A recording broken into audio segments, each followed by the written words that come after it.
Hello बच्चों, आज हम पढ़ेंगे संगनी क्लास 8 चैप्टर 2। आज के चैप्टर का नाम है चांदी का जूता। ये एक कहानी है। इस व्यंग्यपरक कहानी ने दहेज जैसी विकराल सामाजिक समस्या पर करारा व्यंग्य किया है। कन्या कितनी भी सुरक्षित, सुयोग्य और सुंदर क्यों ना हो, माता पिता दहेज के बंधन से मुक्त नहीं हो पाते। इस सामाजिक अभिशाप ने भारतीय समाज का आदर्श परंपरा की जड़ें हिला दी हैं। यहाँ पे क्या कह रहे कवि कि हमारी कन्या चाहे कितनी ही सुंदर, हमारी बेटी कितनी सुंदर हो, लेकिन माता पिता दहेज से नहीं बच पाते। यहाँ इस चैप्टर में हम दहेज के बारे में और उसके रिलेटेड चीजों के बारे में पढ़ेंगे। पढ़ते हैं हम आगे। संयोग की बात थी, मैं जिस दिन अपने वकील मित्र शिवराम के घर पहुंचा, उसी दिन मेरे मित्र के पुत्र की वर्षगांठ धूमधाम से मनाई जा रही थी। भोज में निमंत्रित व्यक्तियों में वेंकटेश्वर राव को देखकर मेरी बाछें खिल गईं। वे एकदम उछलकर मुझसे गले मिले और कुशलता संबंधी प्रश्नों की बौछार कर दी। तो अब सहयोग की बात है, जिस दिन वह अपने वकील के पास में गए, वहां पे उनको अपने मित्र मिल गए और तो और उसी दिन उनके मित्र के पुत्र की वर्षगांठ भी थी। वहां पर उनके मित्र के पुत्र की वर्षगांठ बहुत ही अच्छे से मनाई जा रही थी। और तो और जब वे वहां पहुंचे, उन्हें देख के उनके मित्र इतने खुश हो गए कि वह उन्हें गले से लगाने लगे। दूसरे दिन प्रातः मित्र का न्योता पाकर मैं नाश्ता करके उसके घर पहुंचा। सर्वप्रथम विलायती व कीमती अल्सेशियन सोनी ने हमारा स्वागत इस तरह किया मानो वह ये जानती हो कि मैं उसके मालिक का अभिन्न मित्र हूं। बाथरूम से सर पहुंचते हुए वेंकटेश्वर राव सीधे बैठक में आ पहुंचा। पंखा चलाया, अखबार हाथ में थमाकर कपड़े पहनने के लिए शयन कक्ष में चला गया। बैठक इस प्रकार सजाई गई थी मानो फिल्मी शूटिंग करने के लिए अभी अभी तैयार किया गया सेट हो।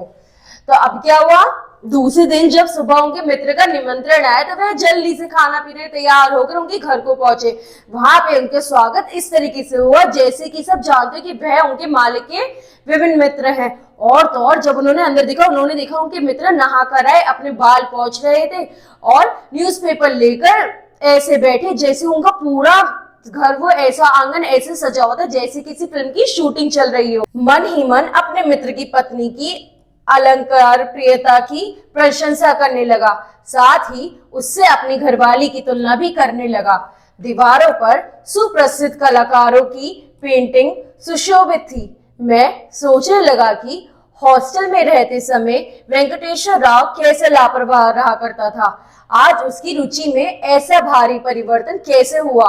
अब वहां पे वो अपने मन में अपने मित्र की पत्नी की तारीफ भी कर रहा था और उसकी तुलना अपनी बीवी से भी कर रहा था। वह मन ही मन ये सोचा था, उनका सारा घर देख के जो इतना संगवाया हुआ था, इतना साफ था कि उसका मित्र हॉस्टल के टाइम पे किस तरह लापरवाह था, किस तरह सब फैलाए रखता था। एकदम से इसके जीवन में इतना परिवर्तन कैसे आया। वह सदा अपनी चीजें अस्त व्यस्त रख छोड़ता था, उन्हें करीने से सजाने की उसकी आदत ही ना थी। मैं चिढ़कर उसे लाख समझाते, किंतु उसकी लापरवाही में कोई परिवर्तन न देख मैं भी हार मान चुका था।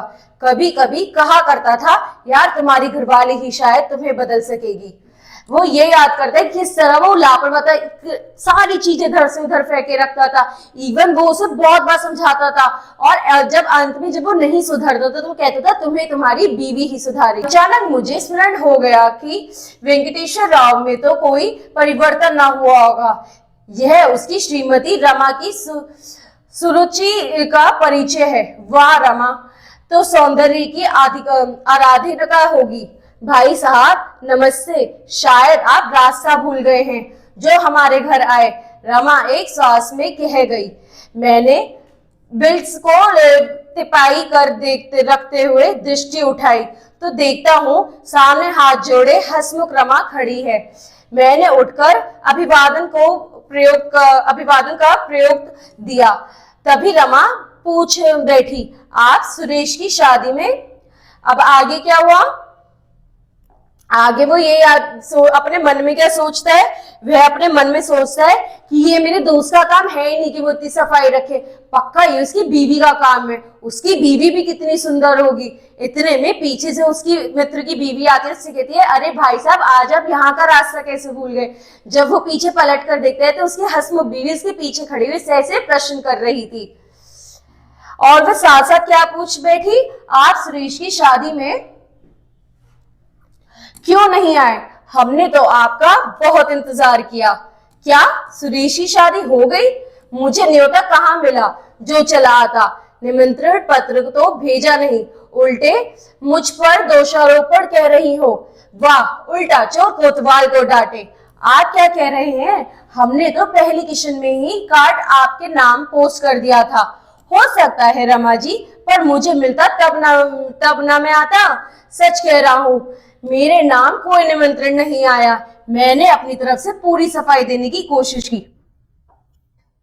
अब आगे क्या हुआ, वो जब पूछी कि वह पुत्र की शादी में किन्हें, तो कहते हैं अरे उनकी अरे पुत्र की नहीं, किसका नाम लेती है वह? वो कहती है कि आप सुरेश की शादी में नहीं आए।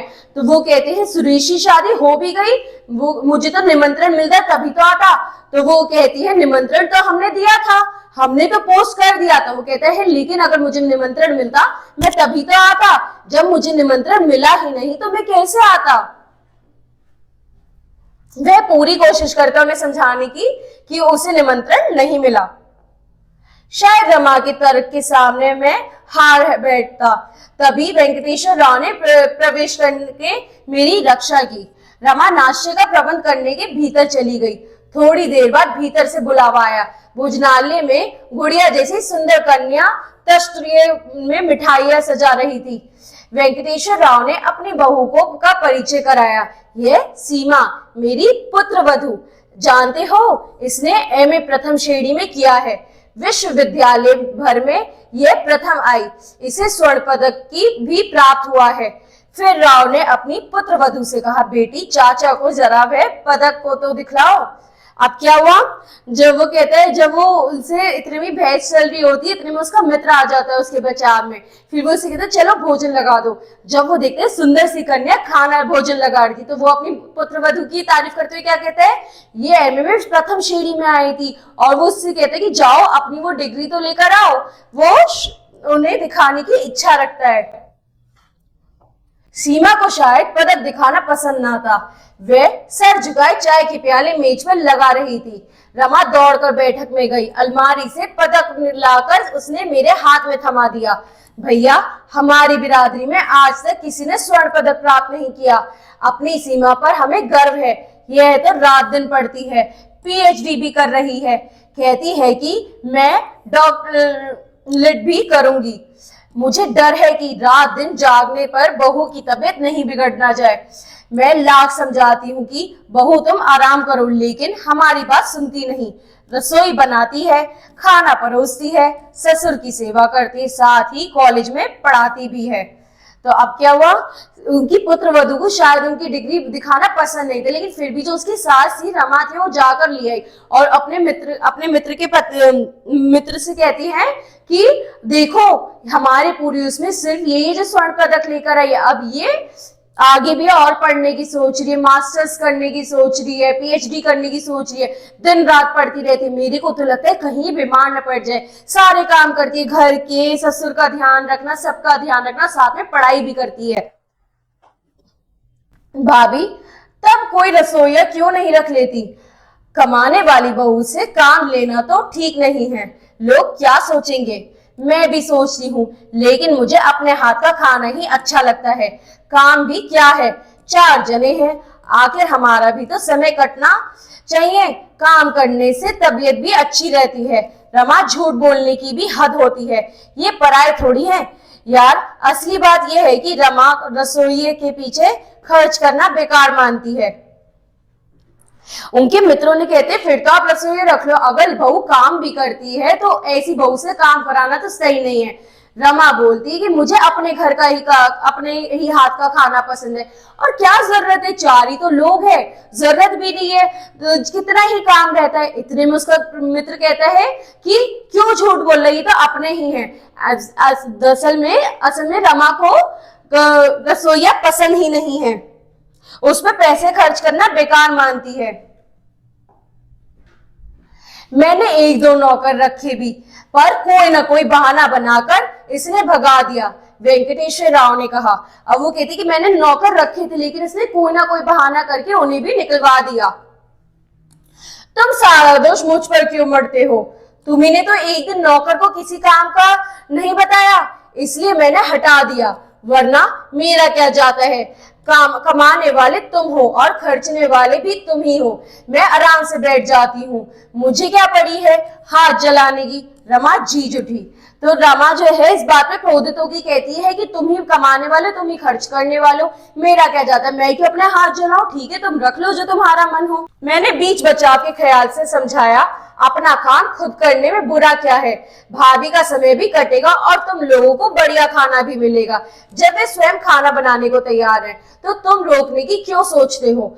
अगर वे खुद बना ले तो मुझे कोई आपत्ति नहीं, मगर बेचारी बहू से सारा दिन काम लेती है, उसे पढ़ने की फुर्सत नहीं मिलती। जब वह 600 रुपए कमा कर लाती है तो उसमें से 100 रुपए ये रसोइयों को के पीछे खर्च करने में क्या हर्ज है?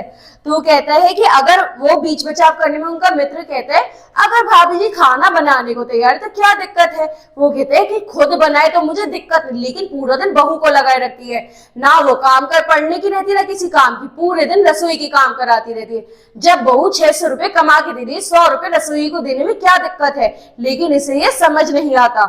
अगर अशिक्षित बहू पर घर आती तो क्या होता? मेरे भाई की घर ही हालत जानते हो, वे 50,000 रुपए दहेज लेकर मैट्रिक पास बहू को घर लाए। वह रानी की तरह बैठी रहती है, परोसने तक का काम नहीं करती। कोई उसे छोटे मोटा काम बता दे तो कहती है मेरे पिताजी ने इसलिए 50,000 रुपए नहीं दिए हैं कि मैं आपके घर में बेगारी करूं। वे रुपए बैंक में जमा कर दो, जो ब्याज मिले उससे नौकर चाकर रख लो। आखिर मेरी बहू तो ऐसी नहीं, बेचारी अपना एक भी मिनट आराम करने को नहीं बिताती। समझो कि ये हमारी खुशकिस्मती थी कि ऐसी बहू हमें मिली। अब वो क्या कहते हैं कि अरे जब बहू को दिक्कत नहीं तो करने दो। मेरे घर में देखा है 50,000 रुपए लेकर आई थी दहेज, और जब भी उससे कोई छोटा मोटा काम कहते तो वो कहती कि मेरे पिताजी ने इसलिए पैसे नहीं दिए कि मैं घर में काम करूं, इसे बैंक में जमा कराओ और जो ब्याज मिले उसे नौकर रखो, मैं एक काम नहीं करूंगी। इससे अच्छा तो हमारी बहू है जो सारे काम कर देती है। पति को बहू की तारीफ के पुल बांधते देख रमा से रहा नहीं गया।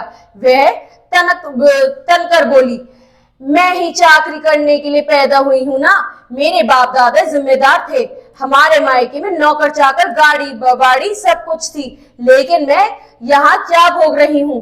बात बढ़ते देख वेंकटेश्वर राव के साथ में बैठक में आ गया। वेंकटेश्वर राव ने सिगरेट के केस आगे बढ़ाते हुए कहा, मैं जानता हूँ तुमने सिगरेट पीना छोड़ दिया है, मेरी कसम तुम एक सिगरेट पी लो। नहीं मत कहो, वरना मुझे दुख होगा। अब बात बढ़ते हुए देखकर उसकी जब बीवी क्रोधित हो जाती, सारा काम मैं ही करती हूँ, मेरे घर में नौकर चाकर थी, हाँ फिर भी मैं काम कर रही हूँ, उससे अपनी बहू की तारीफ सहन नहीं हुई। फिर वेंकटेश्वर बाल बचाव करते हुए आंगन में आ जाकर अपने दोस्त को सिगरेट देते हुए कहता है, मुझे पता है तुमने छोड़ दी है, लेकिन ना मत कहना तुम्हें मेरी कसम। मैं उस हालत में राव के अप्रसन्न नहीं करना चाहता था। सिगरेट जला के कश लेते हुए मैं सोचने लगा कि राव के घर में नाहक तनाव आ गया। राव ने एस्ट्रे लाकर तिपाई पर रखा।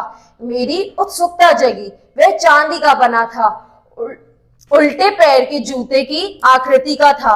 इस किस्म का एस्ट्रे मैंने पहली बार देखा था। मैंने पूछा, यार तुमने इसे कहां से खरीदा? राव दार्शनिक की भांति गंभीर हो गया। फीकी मुस्कान उसके चेहरे पर खिल उठी। तो अब क्या हुआ?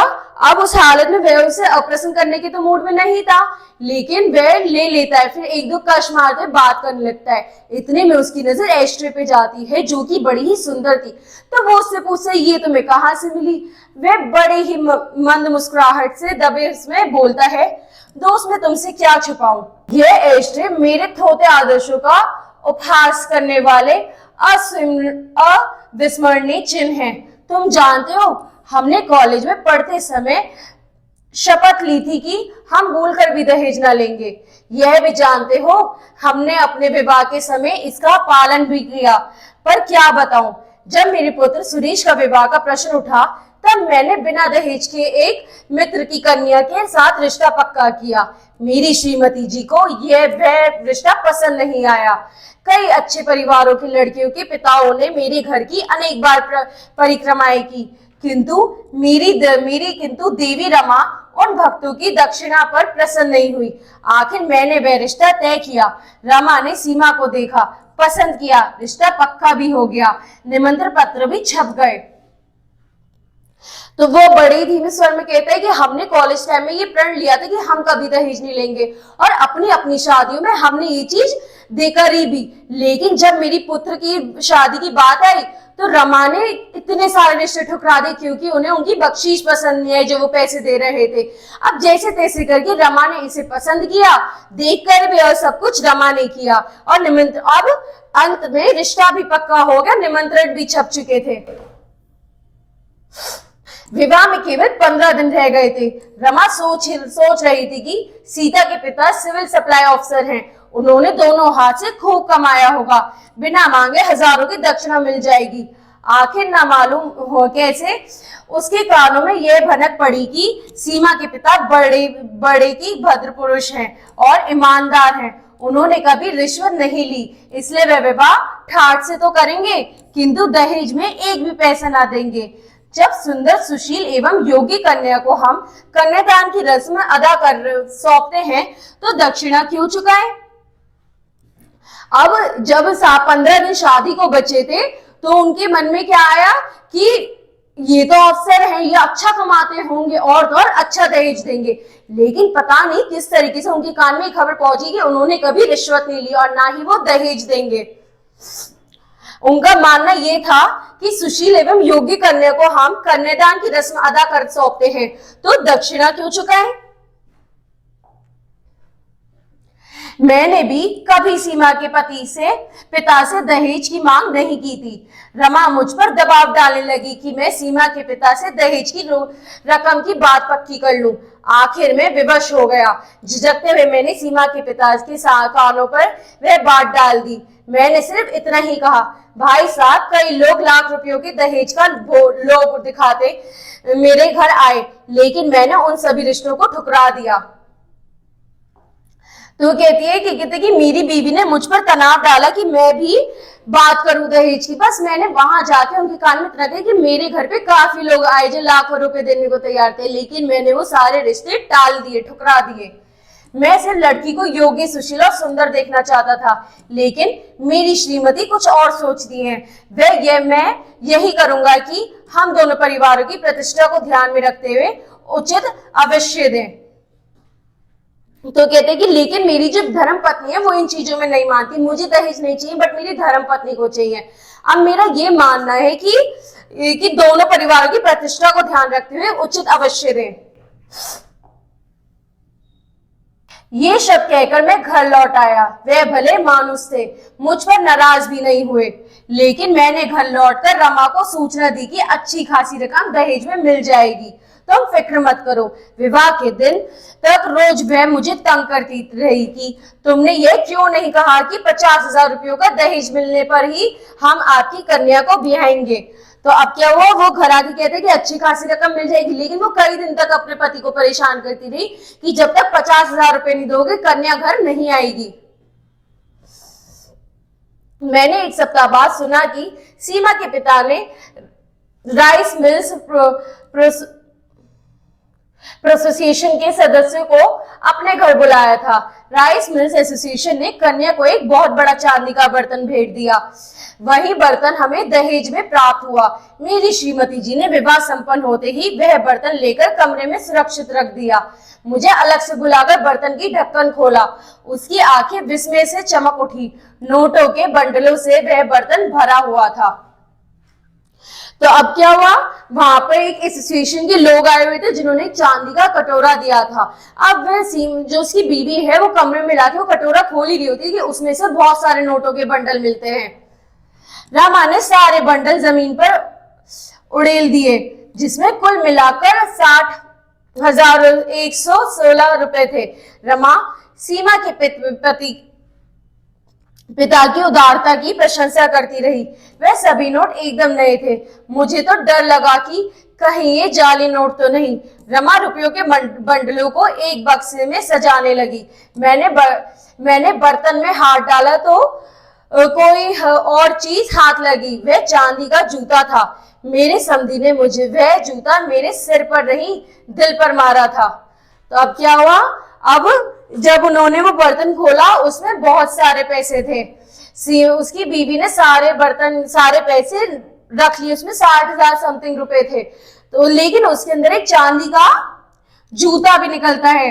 तो वो कहता है कि मेरे समधी ने मुझे चांदी का जूता मेरे दिल पे नहीं मेरे सर पे मारा है। इसी तरीके से बच्चों, हमें कभी भी ना तो दहेज लेना चाहिए और ना ही देना चाहिए। दहेज लेना और देना दोनों ही अपराध है। ठीक है, अब अगली क्लास में अगला चैप्टर पढ़ेंगे। Thank you.